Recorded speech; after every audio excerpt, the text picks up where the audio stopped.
Hello my lovely Wolfpack and welcome back to Wolfpack Music. In today's video I will be reviewing Somewhere in Time by Iron Maiden. Now, this album is also one of the greatest metal albums of all time. And when it comes to Iron Maiden, I had a really hard time picking a specific Maiden album for this review. It was a tough choice between Killers, Number of the Beast, Peace of Mind, Power Slave, Fear of the Dark, Seventh Son of Seventh Son, and obviously this album review that I'm doing now, shit, maybe even Senjutsu. But we won't talk about any of the albums that Blaze Bayley did vocals on when he had to replace Bruce Dickinson for a couple albums. But anyways, Iron Maiden, founded by Paul Di'Anno, straight out the UK, mate. And he was the lead singer of Iron Maiden for the first album, just labeled Iron Maiden, and the second album, Killers. Both those albums are very good metal albums, by the way, which will be reviewing them sometime later down the road on Wolfpack Music.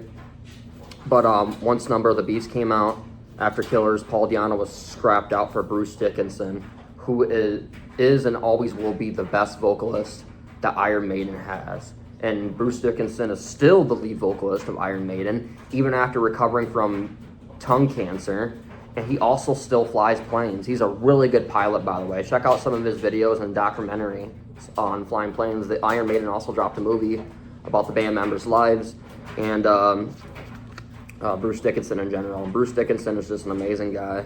He's overcame a lot, and he still runs one of the greatest metal bands of all time. I don't know how you get that old and still sound that fresh. And just like Ozzy Osbourne, I swear Bruce cannot be killed. Bruce is immortal. Anyways, another thing I want to talk about is just look at the album cover here. The reason why I chose this album review out of all the Maiden albums is specifically because of the album cover. If you just look at it, there's so much fine detail here. And I still go back and look at this album cover and I find little details that I missed before. Like, this is one of the most creative album covers I have ever seen on a metal album. Like, every time I look at this album, it screams Terminator, it screams RoboCop, it screams Blade Runner, it screams Cyberpunk. Shit, it just screams everything that a child from the 80s could ever want or dream of. Like, where could you go wrong? And not only on top of that, Eddie's just looking fly as hell here. He's looking all Terminator-like. He's got his Zapper blaster ready to go. And one thing I also got to say about Eddie, in case you guys want to know who Eddie is the mascot that Iron Maiden created. He is their mascot, and he's one of the greatest mascots in heavy metal fandom of all time, for sure. I don't think I could think of any other band that has a better mascot. I mean, Disturbed's It Guy is a pretty good mascot, but I still have to say Iron Maiden has the best mascot out of any band to this date. But besides that, let's get going into the title track here, Caught Somewhere in Time. This is a really good track, 10 out of 10 easy. And if I gotta be honest, I'm gonna give every song on this album a 10 out of 10. This album does not have one bad song, unlike some of the other albums I've covered previously in my previous videos. Even though this isn't my favorite album of all time, it's still my top 10. It's a great fucking album. It's got so much nostalgia packed into it. And yeah, Caught Somewhere in Time makes you feel like you're in time. Every time I hear the title track, I feel like I'm McFly with the Doc. I'm in the DeLorean. Back to the Future, baby. Hey, Doc, we better back up. We don't have enough roads to get up to 88. Roads? Well, we're going, we don't need roads.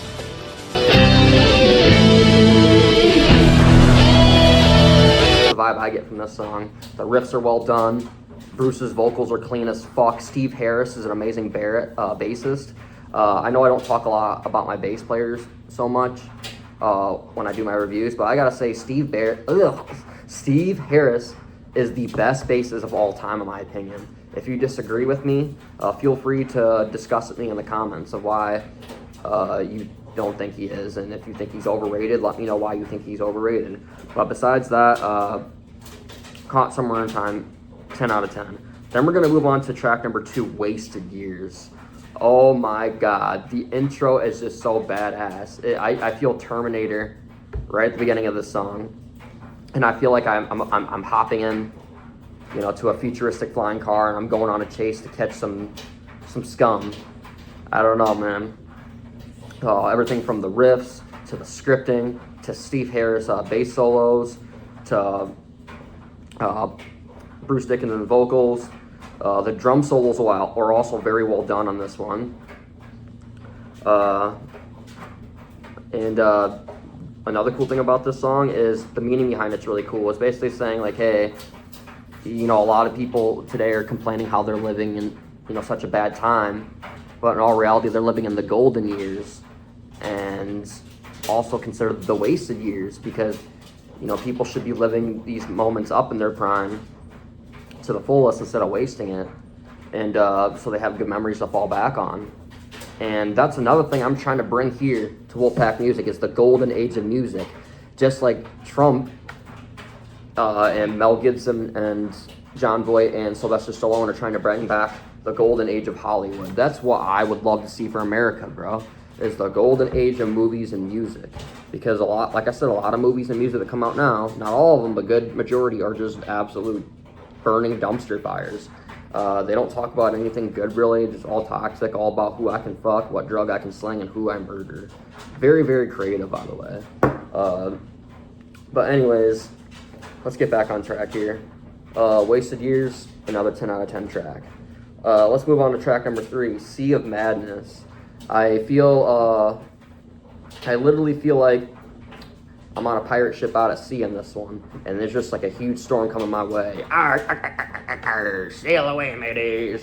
Once again, everything from the scripting to the vocals to the drum solos to the riffs, everything was just done perfect to a T on this one.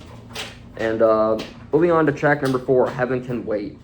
Even though this is my least favorite track on the album, it's still another 10 out of 10 track. And that's all I gotta say about Heaven Can Wait, because Heaven can wait.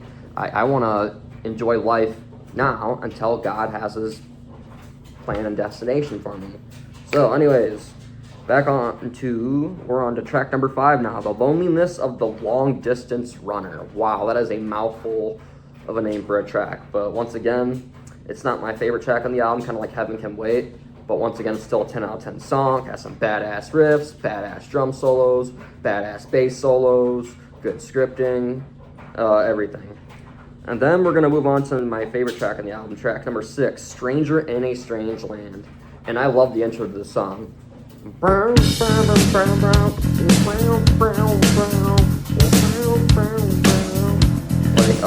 This is absolutely my favorite song on the album, starting from the intro, you know, to the climax, to the interlude, to the outro. This is another 11 out of 10 song, kind of like how I did when I was reviewing Black Sabbath's Paranoid for my previous video. But yeah, this is the best song on the entire album. That's all you gotta know. Anyways, moving on to track number 7, Deja Vu. Also a really good song. The meaning behind this one is kind of cool, because you feel some mysterious and eerie vibes in this one. You're just like, but it's also like very psychological. You're like, hey, what if I really did see this before, or talk to this person before, or experience this thing before? It kind of reminds you of like a time traveling movie from the 80s, just super retro. Once again, really good riffs, really good guitar solos, bass solos, drum solos, no smacking the drums like a retard. Whoa, whoa, whoa, whoa, whoa, whoa, whoa, whoa, whoa, whoa, whoa, whoa. No Lars Ulrich moves on here. Anyways, this song was also a 10 out of 10 song, and just well done to the bone. And we're gonna move on to the final track of the album, Alexander the Great. This is also how you do a perfect album, just like Black Sabbath's Paranoid. You start out with a good title track, and then you end the album with a good outro track. This is how you do it. Unlike Megadeth's Rust in Peace, my favorite metal album, it had a bad outro track, but still my favorite album. Anyways, let's continue on to Alexander the Great. So another cool thing about this song is this is where Iron Maiden really likes to tap into history. So one thing Iron Maiden is famous for when it comes to their albums is they really like to talk about history a lot. Number of the Beast, they talk about the Native Americans and the colonists, and Power Slave, they talk about the Egyptian Empire. And this song, they're talking about the Greek and Macedonian empires and Alexander the Great, who once controlled in history, he once controlled one of the greatest empires in the entire world. But just like other leaders who got too power hungry, it led to his downfall. Just like Napoleon of France, just like Caesar of Rome, and unfortunately, like really shitty people like Hitler of Germany, or even King Solomon from the Bible. You know, these people just got way too power hungry, and it just led to them causing very destructive and negative impact to their empire and their citizens and their whole livelihood. So it's another life lesson to learn from the song. Just don't get too power hungry, or you will become a dictator. Dictators are a real thing.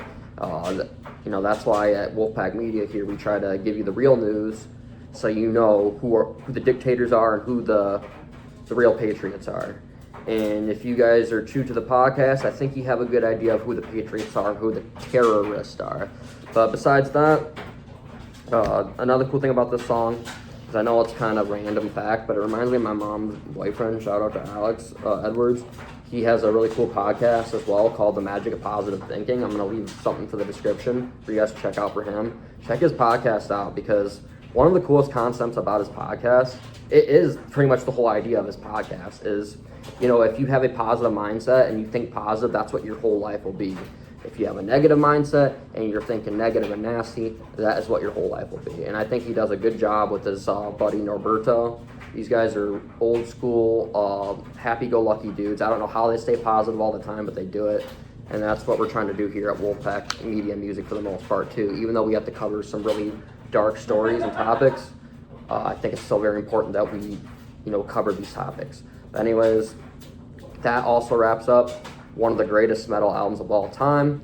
And I also covered another pioneer of heavy metal, like Black Sabbath. And I'll probably cover some other pioneers like Motorhead and Judas Priest and Dio and Rainbow. Ronnie James Dio, Ronnie James Dio also started Rainbow besides Dio. And he was also in Black Sabbath for you metalhead fans that didn't know. Another cool fact I figured I'd throw out there. So I'll definitely be covering some more Black Sabbath down the road. I'll be covering some Dio and some Rainbow. You know, nothing but the goodies. But anyways, that wraps all of this up. I love you all. Make sure to read your Bibles. Stay sexy, stay active. Winners do not do drugs, and peace.